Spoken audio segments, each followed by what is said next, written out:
Hey, welcome back to the channel. If you're new here, my name is Liz, business coach for women of color, and today we're going to talk about what you should be focusing on before you try to automate everything in your business.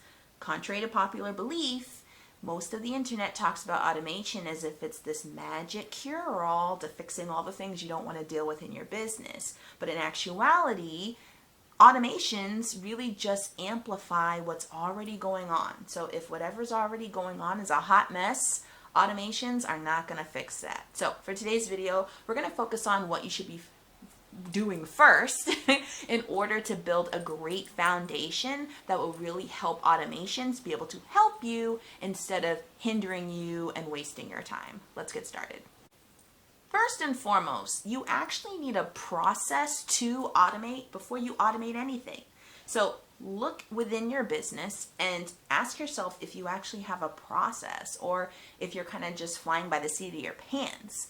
And don't get me wrong, I mean, in the early stages, flying by the seat of your pants will definitely get things done. But when you're looking to prepare for that next stage of trying to automate things, simplify things, make things easier for you, and actually know what's going on, then you're going to have to take time to figure out what your process actually looks like. And that doesn't mean that you have to just copy whoever's process that you find online. You can create a process that actually works for you. A process at its most basic fundamental steps is literally just a plan for how you intend to do each of the tactics within your business. So if you have no clue where to start, what I'd first recommend is thinking about your client's journey.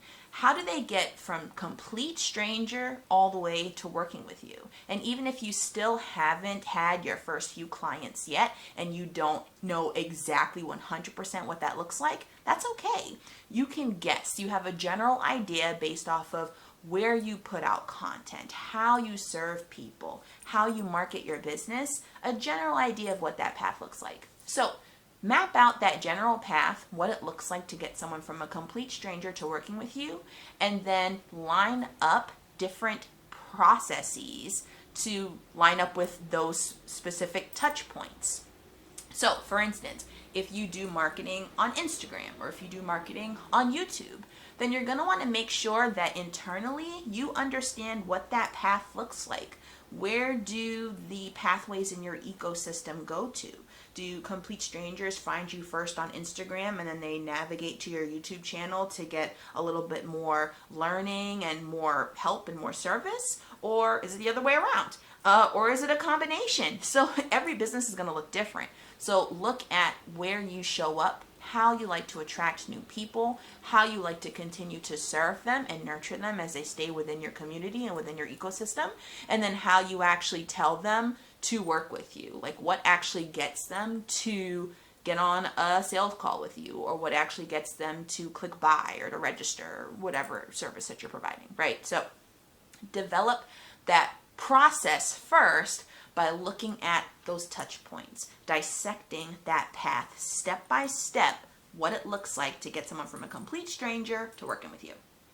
Step number 2, once you actually have your process in place, and it doesn't have to be perfect, once you have an idea of what your process looks like, you're going to want to tweak it, because there's no such thing as a perfect process, right? There is no arrival. Your process, just like the rest of your business, is dynamic. It's ever evolving. It's ever changing. As you interact with the people in your community, as you serve new clients, you learn from engaging with them and getting feedback, and you update things as you go.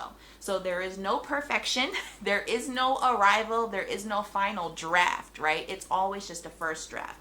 So make sure that you develop the habit of tweaking things and improving as you go and normalizing that process. Through this process, you can see where there are any inefficiencies.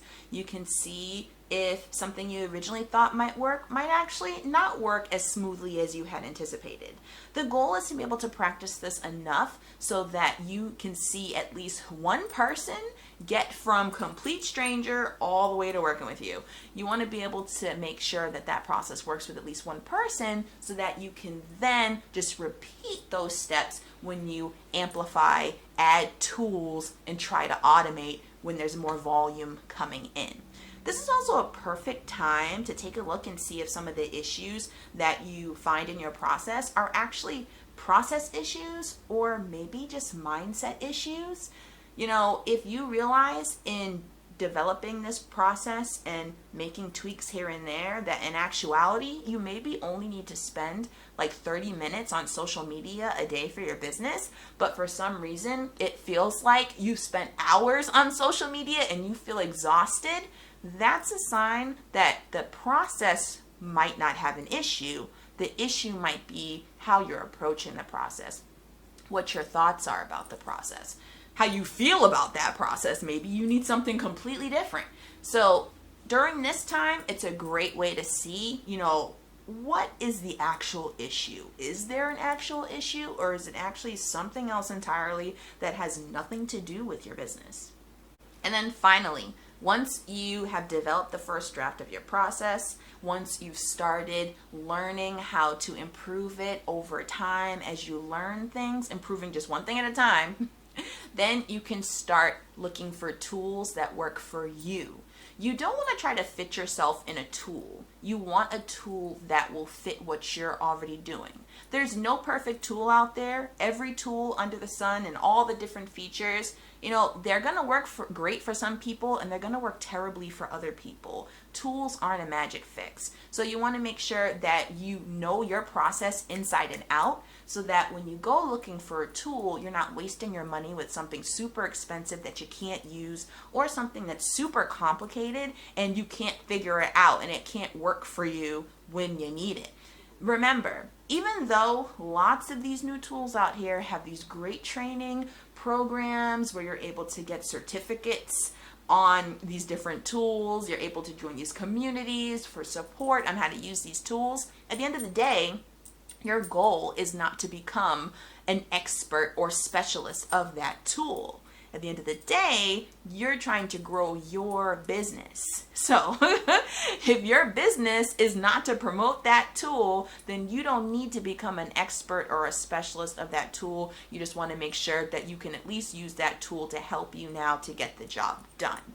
And then later on down the line, if you think you might like to start expanding your team in the future, then you can look for help from people who have experience with that tool. Or maybe you have a team member who has more time to train in that tool and see its additional capabilities. But you don't want to get tunnel vision and focus on making sure that you understand the ins and outs of a particular tool, because it's not the tool that's growing your business. It's you, it's your content, it's how you help your clients, it's how you serve people, and it's showing up for your business every work day that you choose. So focus on the meat of your business because that's actually what will grow it, not the fancy cool tools. And there are lots of fancy cool tools out there. That's a tongue twister for some reason. But what matters at the end of the day is what's at the heart of your business, the meat of it. And if you know that the heart of your business, the meat of it, still needs a little bit of work, then there's room for you in my one-on-one coaching program. You can use the link in the description box below to book an interest call. We'll chat, see if it's a right fit. Make sure that you join my email list if you're not there already. Link also in the description box below. There you can get other helpful tidbits throughout the week about how to create your next 1K with more ease and more impact and from a place of authenticity. And if creating content from that place of authenticity is a struggle, then make sure you check out this video next, whichever side it's going to be on.